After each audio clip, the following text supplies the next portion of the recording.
आइए आइए भैया, अच्छी अच्छी चिड़िया ले जाइए।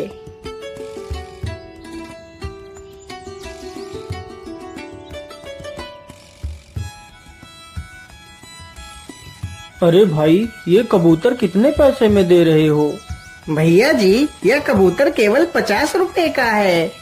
नहीं नहीं भाई, 50 रुपए तो बहुत ज्यादा मांग रहे हो। मैं तो इस कबूतर के सिर्फ 30 रुपए दूंगा। क्या करूं, वैसे भी अब जल्दी ही बाजार समाप्त होने वाला है और शाम भी होने वाली है। मैं ऐसा करता हूँ, जल्दी जल्दी से अपनी सारी चिड़िया बेच देता हूँ। अरे भाई, तुम कहाँ खो गए? क्या बात है? अरे कुछ नहीं भाई, ठीक है, तुम इसे 30 रुपए में ही ले लो। वो आदमी जल्दी से 30 रुपए निकाल कर देता है और कबूतर को ले लेता है। वह शिकारी देखते ही देखते कुछ ही देर में अपनी सारी चिड़िया बेच देता है। अरे वाह वाह, आज तो काफी सारे पैसे इकट्ठे हो गए हैं। चलो अब मैं जल्दी से सब्जियां खरीद कर घर वापस चलता हूँ। शिकारी जल्दी से कुछ सब्जियां खरीदता है और वहाँ से चला जाता है।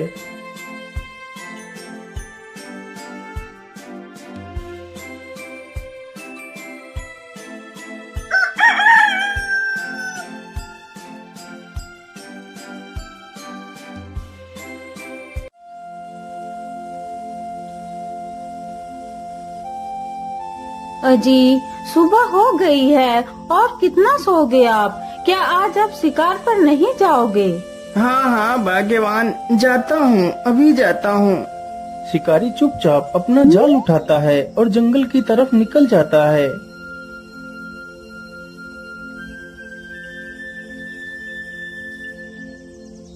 शिकारी चलते चलते जंगल में काफी दूर निकल जाता है। हाँ हाँ, अब तो मैं काफी दूर जंगल में निकल आया हूँ। मैं ऐसा करता हूँ, इसी स्थान पर अपना जाल बिछा देता हूँ। यहाँ पर जरूर मुझे ढेर सारी चिड़िया मिलेंगी। इतना सोचकर शिकारी अपना जाल उसी स्थान पर बिछा देता है और पास में ही एक पेड़ के नीचे जाकर बैठ जाता है और सो जाता है। उसे सोते सोते काफी समय गुजर जाता है, तभी उसकी आंखें खुल जाती हैं। अरे बाप रे बाप, इतना समय हो गया और मैं सोता ही रहा। चलो जल्दी से मैं अपना जाल देखता हूँ, आखिर कितनी चिड़िया मेरे जाल में फंसी हैं।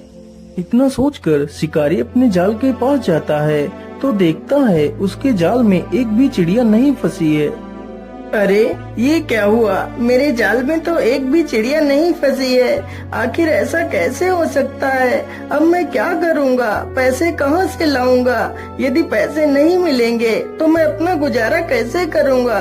चलो कोई बात नहीं, आज का गुजारा तो कल के बचे हुए पैसों से हो जाएगा। अब मुझे घर वापस चलना चाहिए।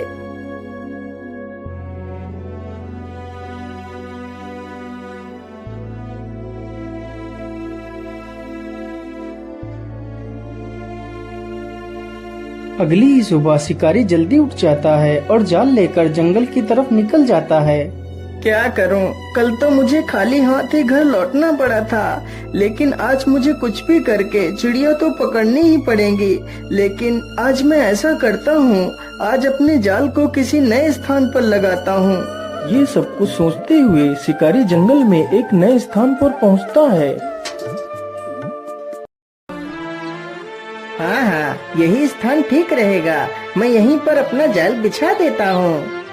इतना सोचकर शिकारी फिर से अपना जाल बिछा देता है और पेड़ के नीचे जाकर बैठ जाता है। अरे नहीं नहीं, मैं इस बार नहीं सोऊंगा। इस बार मैं अपने जाल पर नजर रखूंगा, आखिर मेरे जाल में चिड़िया क्यों नहीं फंस रही हैं। तभी देखते ही देखते कुछ ही देर में उसके जाल में कई सारी चिड़िया आकर फंस जाती हैं। तभी एक लोमड़ी उसके जाल के पास आती है और जाल को पकड़कर खींच लेती है, जिससे जाल में फंसे सारे कबूतर फर से उड़ जाते हैं। अरे रे रे दुष्ट लोमड़ी, ये तूने क्या कर दिया? मेरे सारे पंछियों को तूने छुड़ा दिया। मैं तुझे जिंदा नहीं छोड़ूंगा। शिकारी जल्दी से एक डंडा उठाकर लोमड़ी की तरफ दौड़ता है। लोमड़ी तुरंत वहाँ से भाग खड़ी होती है। बेचारा शिकारी उसका पीछा करते करते काफी दूर निकल जाता है। लोमड़ी देखते ही देखते जंगल में एक झाड़ी में घुस जाती है। अरे बाप रे बाप, इसके पीछे भागते भागते तो मेरी सांस ही फूल गई, लेकिन लोमड़ी तो हाथ नहीं लगी। जिस पेड़ के नीचे शिकारी खड़ा था उसी पेड़ पर एक पक्षी रहता था। तभी उस पक्षी ने अपना मल त्यागा तो वह मल सीधा उसी शिकारी के ऊपर जा गिरा। अरे राम राम राम, मैं तो वैसे इतना परेशान हूँ, ऊपर से इस पक्षी ने मेरे ऊपर ही मल कर दिया। छी छी। तभी शिकारी अपने हाथों से ही उस मल को साफ करने लगता है। अरे ये क्या, ये मल तो सोने की तरह चमक रहा है, कहीं यह सोना ही तो नहीं? अरे हाँ, यह तो सोना ही है। इस पेड़ के नीचे तो कितना सारा सोना पड़ा है, इतने सोने में तो मेरा पूरा जीवन सुखमय कट जाएगा। लेकिन इतना सारा सोना आखिर किस पक्षी ने किया है? जरा मैं इस पक्षी को देख लेता हूँ। शिकारी तुरंत ही पेड़ से दूर हटकर देखता है तो एक सुंदर सा सफेद रंग का पक्षी पेड़ पर बैठा है। अरे वाह, यह पक्षी तो दिखने में कितना आकर्षक है। जितना ही यह दिखने में आकर्षक है उतना ही ज्यादा यह काम का भी है। काश मैं इस पक्षी को पकड़ पाता तो मेरे पास इतना सारा सोना हो जाता कि मैं अपने पूरे राज्य में सबसे अमीर व्यक्ति बन जाता। इतना सोचकर शिकारी के मन में लालच आ जाता है और शिकारी जल्दी से उस सारे मल को इकट्ठा कर एक पोटली में बांध लेता है। मैं ऐसा करता हूँ, कल सुबह आकर अपना जाल इसी पेड़ के नीचे बिछा दूंगा और इस पक्षी को पकड़ लूंगा। इतना सोचकर शिकारी जल्दी से पोटली लेकर अपने जाल के पास जाता है और जाल लेकर अपने घर की ओर वापस चला जाता है।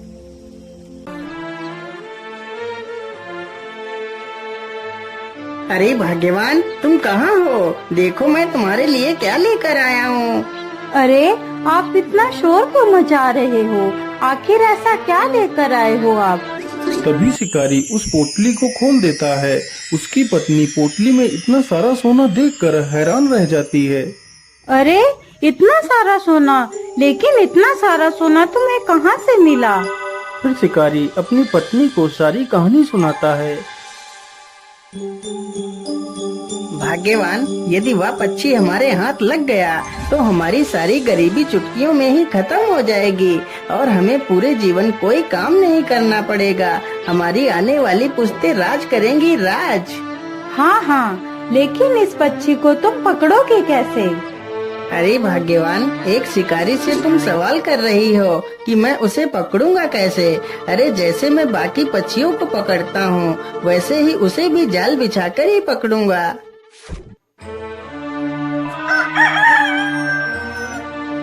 अगली सुबह ही शिकारी जाल उठाता है और जंगल की तरफ निकल पड़ता है।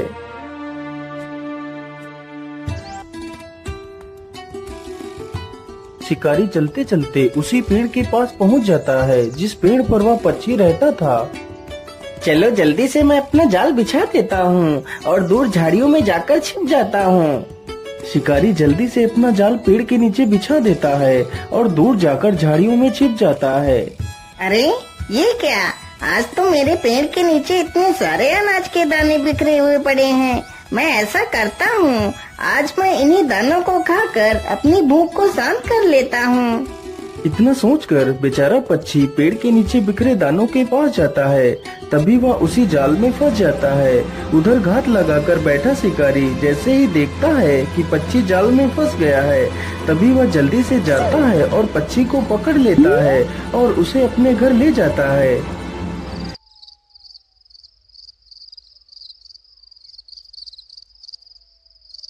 अरे भाग्यवान, देखो देखो, मैं उस पक्षी को पकड़ कर ले आया हूँ।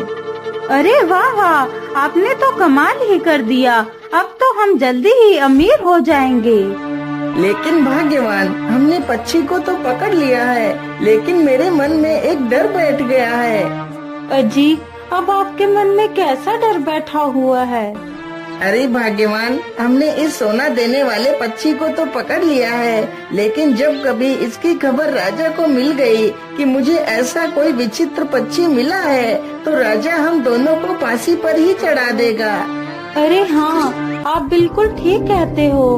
हमने इस बारे में तो कभी सोचा ही नहीं। हाँ, अब तुम ही बताओ भाग्यवान, हमें क्या करना चाहिए? अजी, यदि आप मेरी मानो तो आप कल सुबह ही इस पक्षी को लेकर राजा के पास जाओ और इस पक्षी की विशेषता बताकर राजा को सौंप दो। हो सकता है राजा खुश होकर तुम्हें कुछ कीमती इनाम दे दे। हाँ हाँ भाग्यवान, तुम बिल्कुल ठीक कहती हो। मुझे ऐसा ही करना चाहिए। मैं कल सुबह ही इस पक्षी को लेकर राजा के पास जाऊंगा।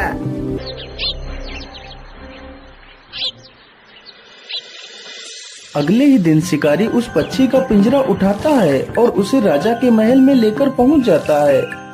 महाराज, मेरा नाम चंपक लाल है और मैं एक बहेलिया हूँ। महाराज, मैं आपके लिए एक उपहार लेकर आया हूँ। उपहार? कैसा उपहार? आखिर तुम मेरे लिए क्या उपहार ला सकते हो? महाराज, मैं कल शिकार के लिए जंगल गया था तो मुझे सोने का मल करने वाला यह पक्षी मिला है। क्या? सोने का मल? क्या यह पक्षी सोने का मल करता है? क्या तुम ये सत्य बोल रहे हो? जी हाँ महाराज, यह पक्षी सोने का ही मल करता है। शिकारी की यह बात सुनकर सभा में बैठे सभी लोग हैरत में पड़ जाते हैं। आखिर कोई पक्षी सोने का मल कैसे कर सकता है? अरे वाह चंपक, मैं तुमसे बहुत प्रसन्न हूँ जो तुम ऐसे विशेष पक्षी को मेरे पास लेकर आए हो। इससे हमारा राज्य और भी ज्यादा संपन्न हो जाएगा। मंत्री जी, तुम जल्दी से जाओ और 100 सोने की मोहरें लेकर आओ और चंपक को मेरी तरफ से उपहार में दे दो। महाराज क्षमा कीजिए, लेकिन क्या कभी आपने सुना था कि कोई पक्षी सोने का मल करता है? ऐसा तो असंभव है महाराज। जरा सा विचार कीजिए, फिर कोई फैसला कीजिए। वैसे मंत्री जी ठीक कह रहे हैं। मैंने आज तक तो कभी भी ऐसे पक्षी के बारे में ना ही सुना है और ना ही देखा है। कहीं यह चंपक मुझे मूर्ख तो नहीं बना रहा? हाँ हाँ मंत्री जी, तुम एकदम ठीक कह रहे हो। मैंने आज तक कभी भी ऐसे पक्षी के बारे में नहीं सुना है। अब तुम ही बताओ मंत्री जी, मुझे क्या करना चाहिए? महाराज, इस बहेलिए से इस मासूम पक्षी को लेकर आजाद कर दीजिए। यही हमारे लिए ठीक रहेगा। और हाँ महाराज, इस पक्षी को आप अपने हाथों से खुद आजाद कीजिए। मंत्री की यह बात सुनकर राजा मंत्री की बात से सहमत होकर उस पक्षी को आजाद कर देता है। पक्षी जैसे ही आसमान में उड़ता है तो वो फिर से अपना मल राजा के ऊपर ही कर देता है।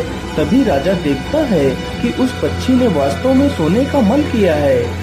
अरे, यह तो सचमुच का सोना ही है। मंत्री जी, ये तुमने क्या करवा दिया? तुमने हाथ में आया हुआ इतना सारा धन निकलवा दिया। पक्षी वहाँ से उड़ता हुआ दूर किसी दूसरे स्थान पर चला जाता है। दोस्तों, हमें कभी भी इतनी जल्दी दूसरों की बातों में नहीं आना चाहिए। हमें कोई फैसला लेने से पहले उस पर अच्छे से विचार विमर्श कर लेना चाहिए।